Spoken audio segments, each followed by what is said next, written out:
Please, come in. Ani Lilian nang marinig ang mahinang katok sa pinto niya. Pumasok si Remy at naupo sa gilid ng kama niya. Ang sabi ng mama mo hindi mo raw gusto maghapunan, iha? Mula sa pagkakadapa sa unan, tumagilid siya para sa abuela. I am not hungry, Grandma. Mas gusto kong matulog na lang. Tiresome day? Her grandmother probed. Hinawi ang ilang hibla ng buhok na tumatabing sa mukha niya. Ang sabi ng mama mo, gabi ka nang umuwi ngayon. She closed her eyes, borrowed her face on her pillow. Tinapos ko pong ginagawa ko. May apura ang ibang trabaho bukas para sa panibagong formula ng sabon. She did not want to lie to her grandmother, but what could she say? That's the reason why she was late in coming home, because she and her boss had an amazing make-love. Albeit a little longer than a quickie. Iniisip pa lang ni Lilian ang nangyari. Tila sinisilaban ng buong katawan niya, that she could still feel him throbbed inside her. That's what happened between her and Sebastian made her long for more. Oh Lord, what was she before the illness and amnesia that she had acted so wantonly? How's the headache, honey? Sinuklay na matandang babae ang buhok niya ng mga daliri nito. I had it on my way home, Grandma, pero huminto ako sa daan at uminom ng painkiller. She hugged her bolster pillow. Mula na magtrabaho ka, panayatang sumpong na sakit ng ulo mo, Lilian. Baka nahirapan ka sa trabaho mo. Di kaya mabuting... No, Grandma. Putol ni Lilian na tinutungo ng sasabihin ito. Nasa harap lang ng computer ang trabaho ko. It must be the heat. Hindi sumagot si Remy. Ang mga daliri patuloy sa pagkaplos sa buhok niya. Humaba ng gustong katahimikan bago muling nagsalita ang abuela. You know I love you very much, Lilian, she said. She smiled. Tinaas ang ulo mula sa unan at sa kandungan na matandang babae humiga. Of course, Grandma. I never doubted it for a moment. And I love you too. Muling namagitan ang katahimikan. Nagangat ng mukha si Lilian at tiningala ang abuela. Napakunot noo siya na makitang kumikislap ang mga mata nito. Are you crying, Grandma? But Remy smiled through misty eyes. Silly, why should I cry? O baka naman nga nagpatangay ako sa mga alaala ko. Muntik ka nang mawala sa amin, Lilian. Hindi ba? Kinabahan siya roon. Napangat ang katawan niya sa kama. Lola, the headaches did not mean the recurrence of my illness, did it? Oh no, iha. Sagot nito na agad pinawi ang agam-agam at takot sa dibdib niya. You are 100% free of leukemia, Lilian. She sighed her relief. You seem strange today, Grandma. Remy bit her lip. Marami ako naging kasalanan sa buong buhay ko, Lilian. Mga kasalanang labis kong pinagsisihan. But I want you to know that I love you so much. Grandma, ano pang sinasabi mo? Si Daddy ang may sakit, hindi ba? Please don't tell me na pati ikaw ay may nararamdaman. I am healthy as a bull. Paniniyak nito. Then Remy ruffled her hair. You have lovely hair, honey. Minana mo yan sa lolo mo. Oh, I missed him so much. Had he been alive today, perhaps I wouldn't have done what I had. Her voice trailed off. Grandma? Inabot ni Lilian ang kanyang bewang nito at niyakap. Sinubsob ang mukha sa kandungan. Of course, you've missed Grandpa. Isa pa na mimiss mo rin marahil ang buhay natin sa States. You've missed the hospital also, haven't you? A little, honey. Only a little. She paused then. So saan mo gustong magpalipas ng weekend?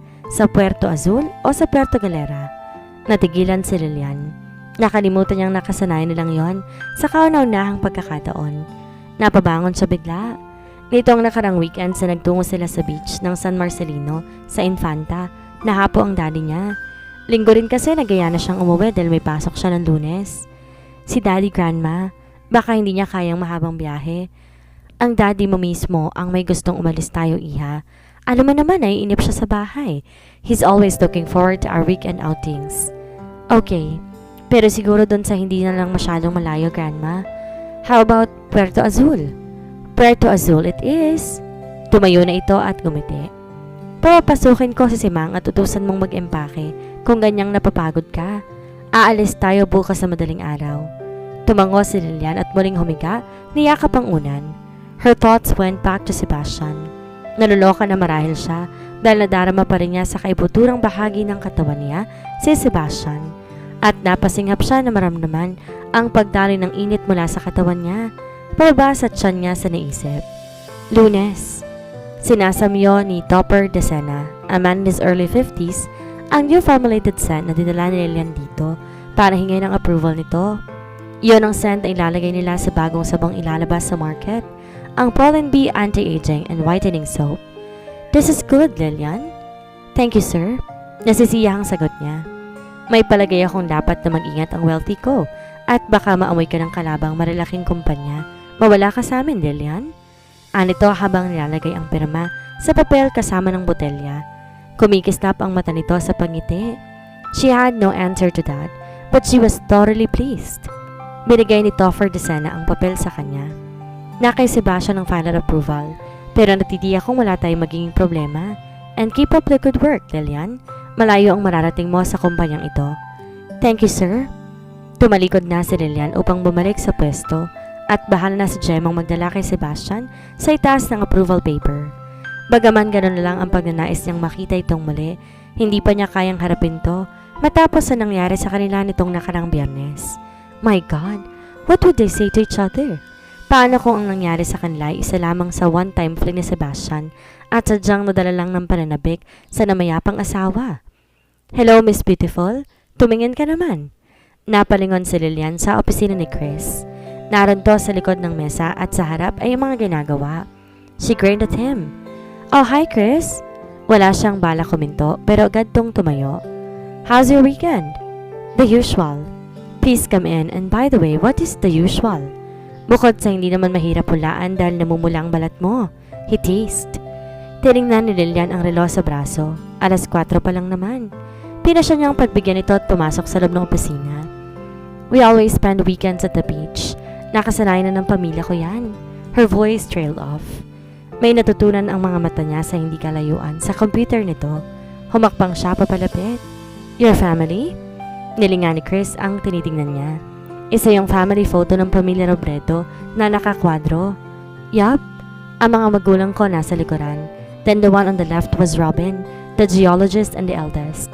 Ang kasunod si Dennis, the only married man. At syempre ako at si Sofia. Sino yung babaeng nasa tabi ni Sofia? She asked curiously. Humakbang tungo sa kinaroroonan ng kwarto niyon.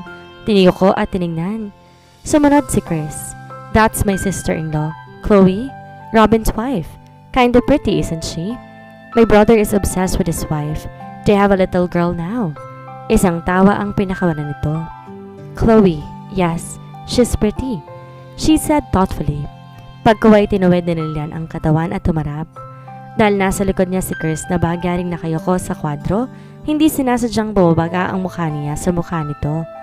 Ouch! Oh, I'm sorry, Lillian. Ani Chris. Nasaktan ka ba? Ang isang mata kong medyo napuruhan.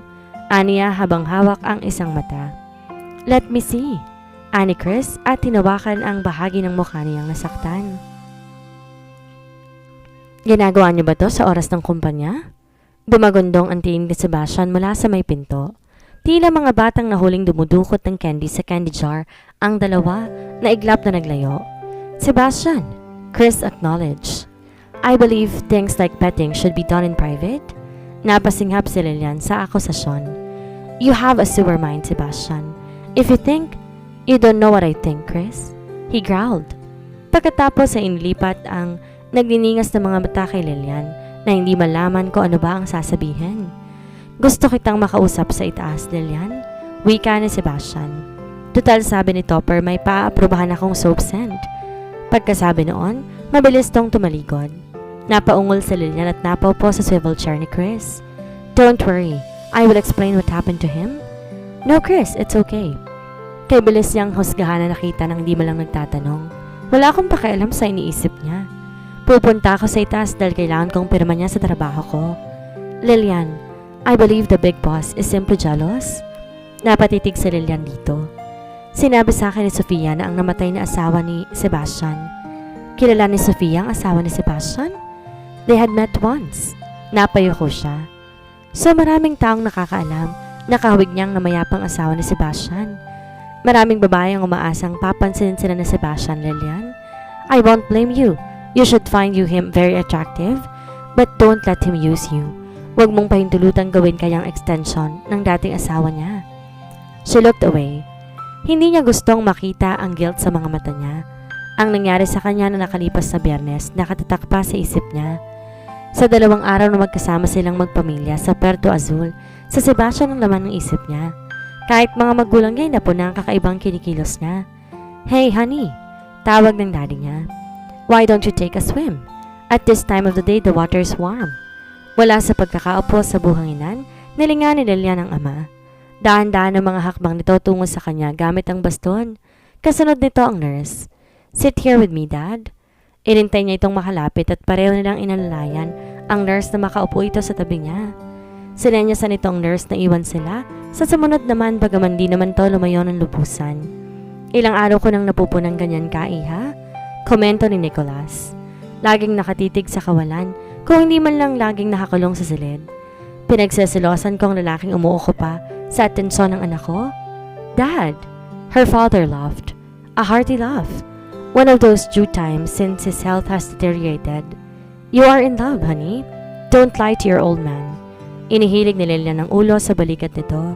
"I have this big crush on this gorgeous man in my office, Dad." Mabuti bang amin niyang totoo kaysa sa pag-alalahanin niya ang magulang at abuela? "The special man you were telling me about a month ago?" "Yup. He is wearing antipara, Daddy, but gosh, the eyeglasses did not diminish his attraction. At times he even looked like George Clooney in his police eyeglasses ad." She always felt like a young girl whenever she was with her father. "Meaning he is old?" "Oh no, Daddy. He's 33, I think."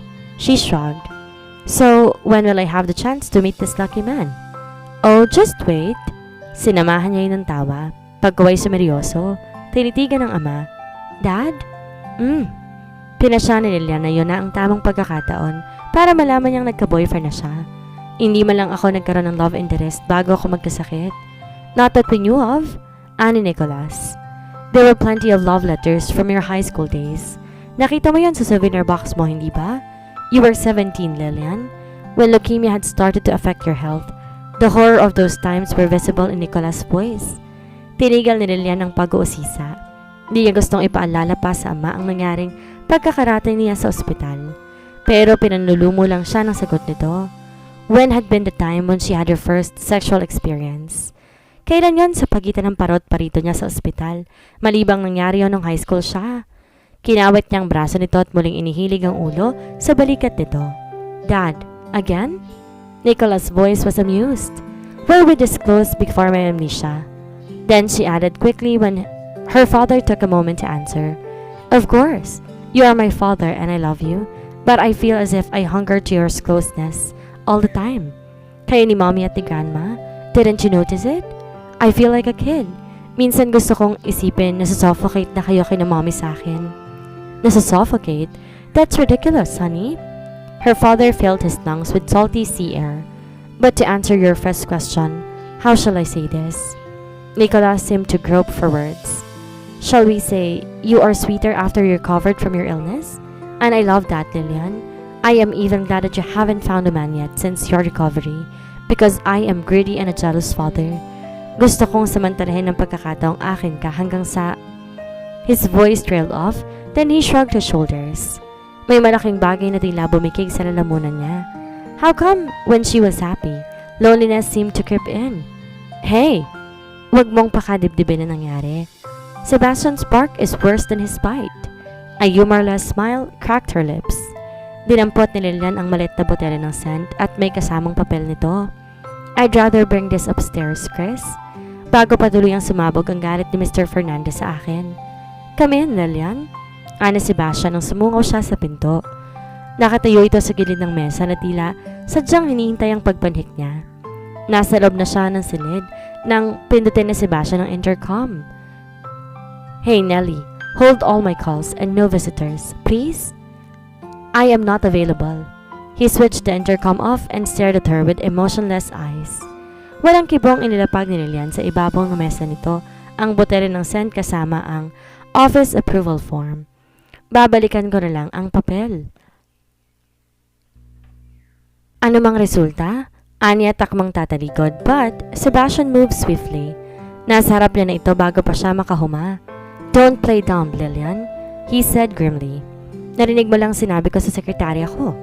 Hinawakan siya ni Sebastian sa braso, inakay tungo sa isang pinto sa dulo ng silid. Pintong sa kauna-unang pagkakataon nun lamang niya napuna. Where are you taking me? I want us to talk. Maaari tayong mag-usap dito sa opisina mo, Sebastian. Protesta ni Lilian, lalo pa nang buksan nito ang pinto at mahantad sa kanyang isang stairwell. I want privacy, Lilian. Pagkatapos na nangyari sa atin ng Biyernes, may dapat ka pa bang pangilagan sa akin? Sarkasikong sabi ni Sebastian. Sapat yon para pamulahan siya ng mga pisngi. Where is this flight of stairs leading? To my penthouse apartment? Sa itaas ng landing ay isa pa uling pinto ang binuksan ni Sebastian. Natambad kay Lilian na isang malaki at maluwang na living room. Lilian could see the modern Western influence as she glanced at the wide expanse of glass that overlooked whole wealthy co-compound. Ang kanang bahagi ng salaming dingding, patungo sa isang open space rooftop that served as a garden since there were a few potted plants on each corner.